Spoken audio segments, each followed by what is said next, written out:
बिस्मिल्लाहिर्रहमानिर्रहीम। अस्सलामु अलैकुम वरहमतुल्लाहि वबरकातुह। मोहतरम नाज़रीन किराम, शाम के 8:30 बज रहे हैं। आज 15 सितंबर 2024 बरोज़ इतवार है।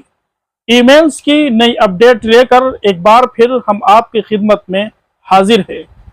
उम्मीद है आप तमाम बाफियत होंगे। अल्लाह तबारक व ताला आपको खुश रखे और सलामत रखे।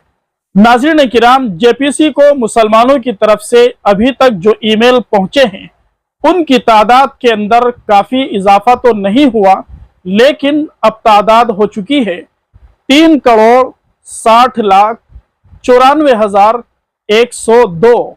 जेपीसी की तरफ से 2 दिनों का जो मजीद इजाफा किया गया था, उन 2 दिनों के अंदर मुसलमानों ने कोई अच्छी खासी तादाद ईमेल के जरिए जेपीसी को नहीं पहुंचाई। इसकी एक वजह तो ये भी हो सकती है कि बहुत सारे मुसलमानों को इन 2 दिनों के इजाफे का पता भी ना चला होगा। दूसरी इसकी वजह यह भी हो सकती है, जो देखने में आ रही है, कि मुसलमानों के अंदर जो वलवला और जो शौक था, जो जज्बा था, अब उसके अंदर थोड़ी सी ठंडक आ चुकी है। बहरहाल जितनी भी तादाद ईमेल्स के जरिए जेपीसी को मुसलमानों की तरफ से पहुंची है, हमें मायूस नहीं होना है, इसलिए कि हमारे दीन ने, हमारी शरीयत ने मायूसी से मना किया है। हमें अल्लाह की ज़ात पर हर हाल में भरोसा रखना चाहिए। हालात किसी भी तरह के हो, हालात से हमें डरना और घबराना नहीं चाहिए। दुनिया के अंदर हालात आते हैं, चले जाते हैं, लेकिन कामयाब वही लोग होते हैं जो अल्लाह के अहकाम पर अमल पेरा होते हैं, जो हालात से घबराया नहीं करते, डरा नहीं करते, अमल के मैदान में जमकर खड़े रहते हैं। मुल्क के हालात हम सभी के सामने हैं। हमें बड़ी होशियारी के साथ जिंदगी गुजारनी है। हमें अपनी शरीयत का तहफ़्फ़ुज़ भी करना है, अपने दीन की हिफाजत भी करनी है। अपनी मसाजिद, अपने मदारिस, अपने कब्रिस्तान, अपनी ईदगाहों की भी हिफाजत करनी है। इसी के साथ साथ हमें अपने मुल्क हिंदुस्तान की भी हिफाजत करनी है।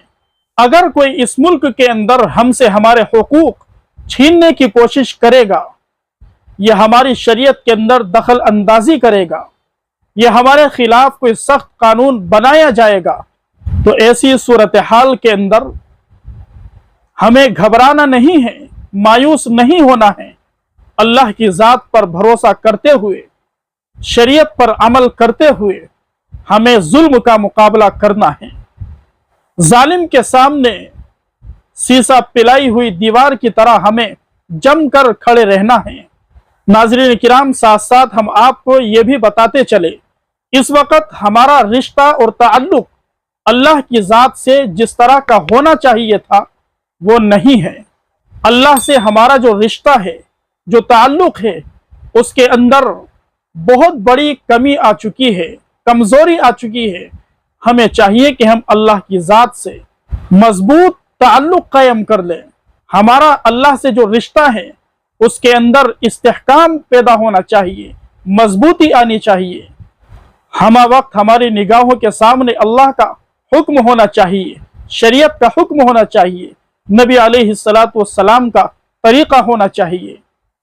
अल्लाह तबारक व ताला से दुआ है, परवरदिगार आलम औकाफ की हिफाजत फरमाएं, मुसलमानों की हिफाजत फरमाएं, मुल्क हिंदुस्तान की हिफाजत फरमाएं। अल्लाह तबारक व ताला मुसलमानों के अंदर हजरत सहाबा रज़ी अल्लाहु अन्हुम अजमाइन की तरह शौक और जज्बा और दीनी वलवला पैदा फरमाएं।